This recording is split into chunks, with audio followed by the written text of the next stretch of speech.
Bonjour, je voulais vous parler d'alimentation aujourd'hui, d'alimentation d'un point de vue naturopathie holistique. Donc, je tiens à préciser que je ne suis ni nutritionniste ni diététicienne. Non, je vais vous parler de l'alimentation sous un angle un petit peu différent. Je vais vous parler d'alimentation, de digestion, de système nerveux parasympathique, que je vous ai déjà parlé.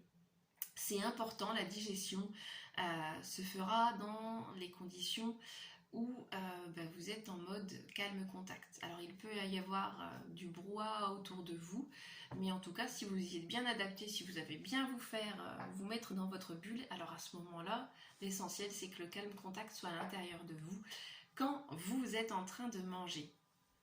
Parce qu'effectivement le système digestif fonctionne grâce à ce système-là. Vous allez avoir aussi d'autres choses un petit peu plus mécaniques.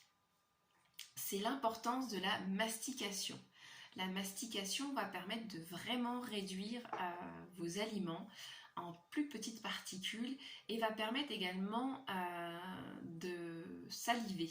Ça va permettre du coup de sécréter cette salive qui va être riche en enzymes digestives par rapport à tout ce qui est sucre, tout ce qui est petites molécules de sucre, et ça va venir déjà les séquencer, les découper. En plus, ça va vous permettre de constituer ce qu'on appelle un bol alimentaire qui sera beaucoup plus fluide. Plus c'est fluide et plus ça sera facile au niveau de votre tube digestif. Ensuite, et donc du passage au niveau du cardia, ce fameux plexus solaire qu'on retrouve, il y a également dans cette zone-là, le cardia, c'est l'entrée de votre estomac.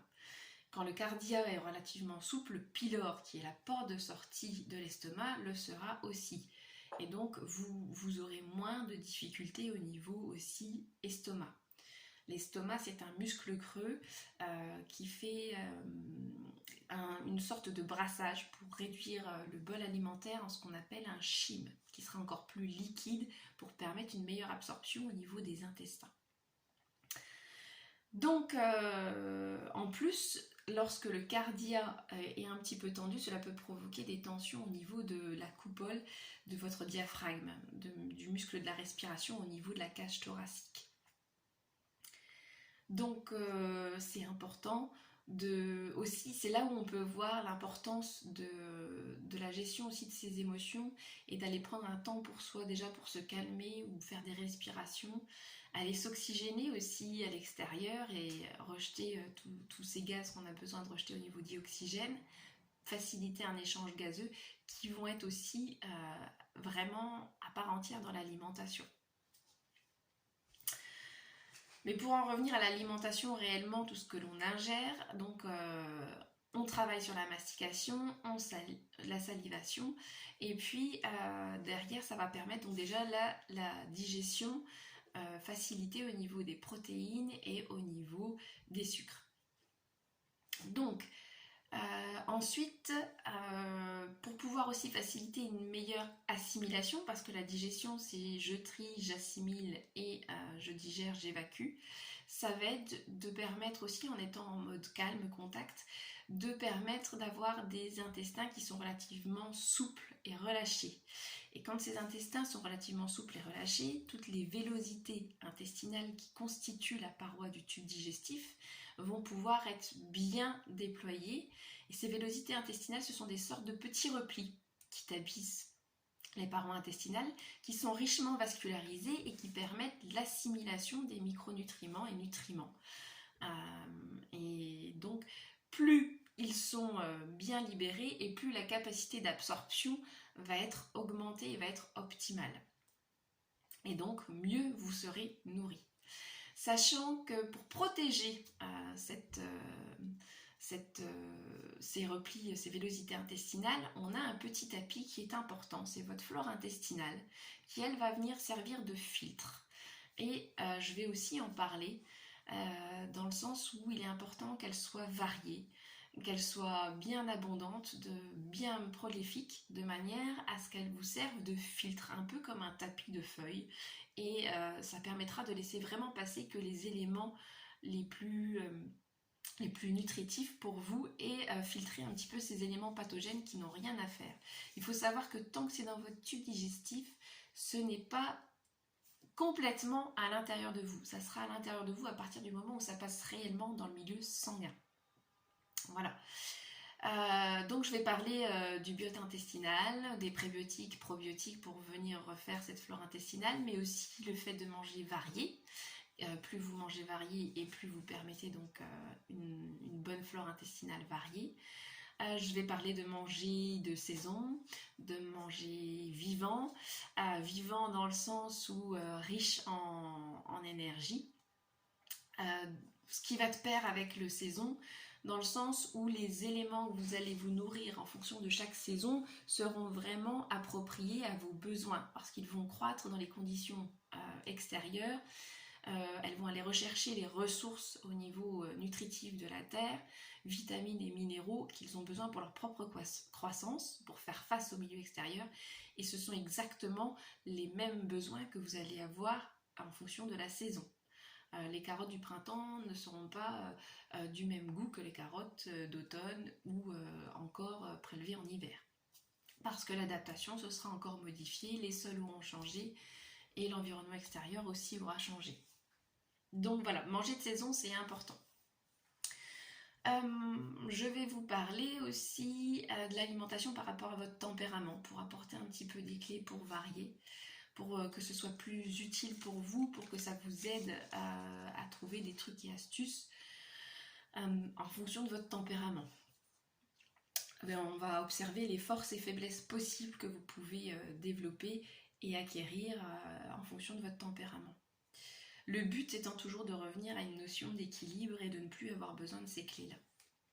Je vais vous parler également de manger en fonction de vos besoins réels, de réapprendre à sentir la faim, à avoir faim. Et également d'observer les temps pour certaines personnes, de personnes qui se nourrissent pour compenser. Comme quelqu'un irait prendre un café ou irait prendre une cigarette.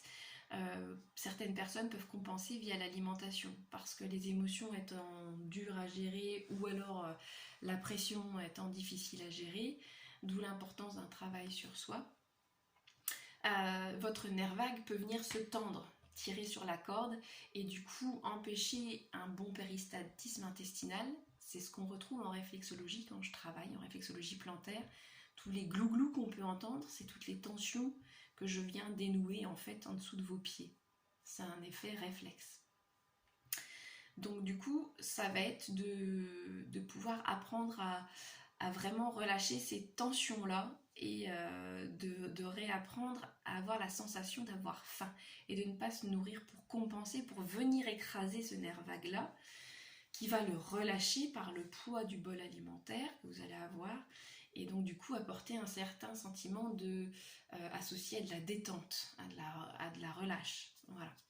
Et on va observer aussi via la médecine traditionnelle chinoise un petit peu vers quelle saveur vous allez être plus orienté pour voir quelles sont les possibles émotions qui se cachent derrière ça et trouver des trucs et astuces pour ne plus y faire face. Voilà, pour pouvoir mieux gérer ses émotions dans l'instant. On va les remplacer, on va remplacer les addictions par d'autres petites choses. Je peux parler également de tout ce qui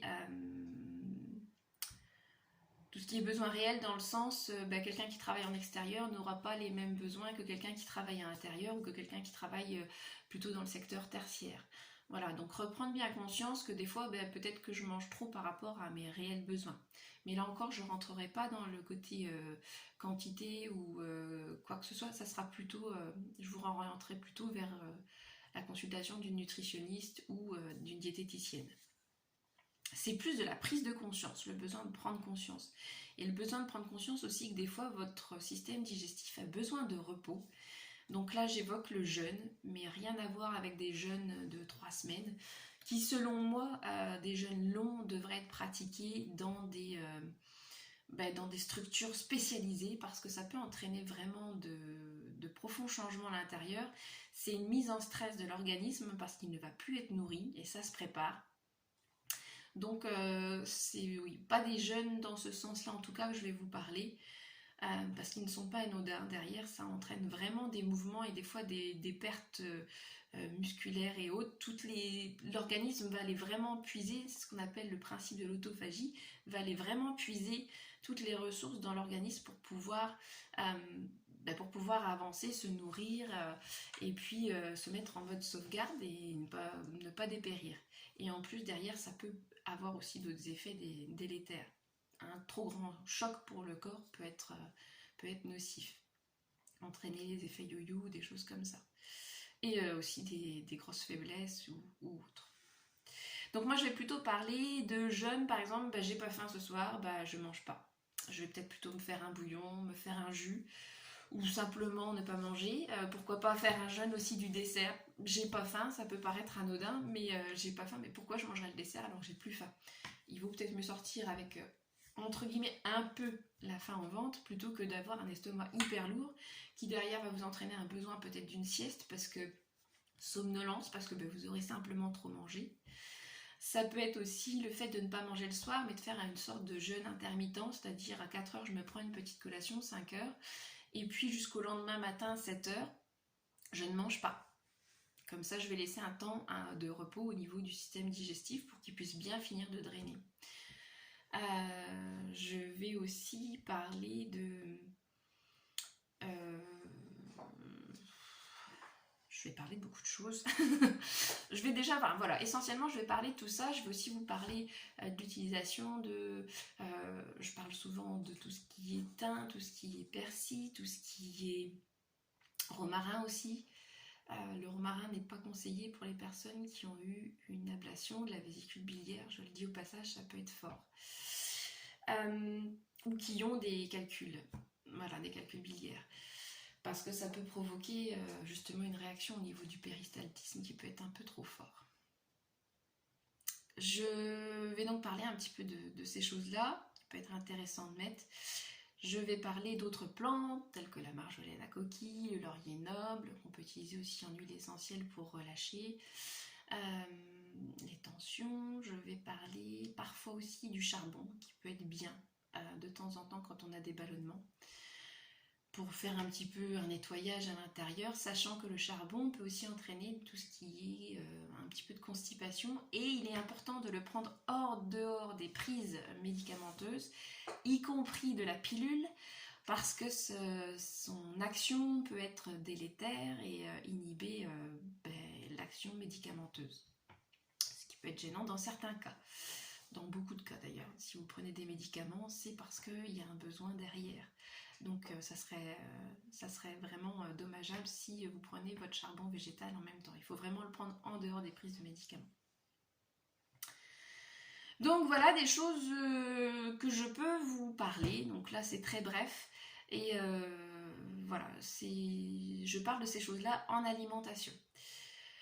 Donc voilà, j'espère que je pourrai avoir l'occasion de vous en parler un petit peu plus. Et puis de tout ce qui est fibres, protéines, végétales, qui est bien varié des fois. Je pense tout ce qui est légumineuse, de varier, voilà, les sources. Et puis surtout de manger en fonction de ses réels besoins et reprendre conscience de ses réels besoins. Voilà, et puis ce qui va toujours de pair, ce sont les réflexologies pour permettre une meilleure fluidité de votre système digestif et donc une meilleure assimilation. Et donc un gain d'énergie.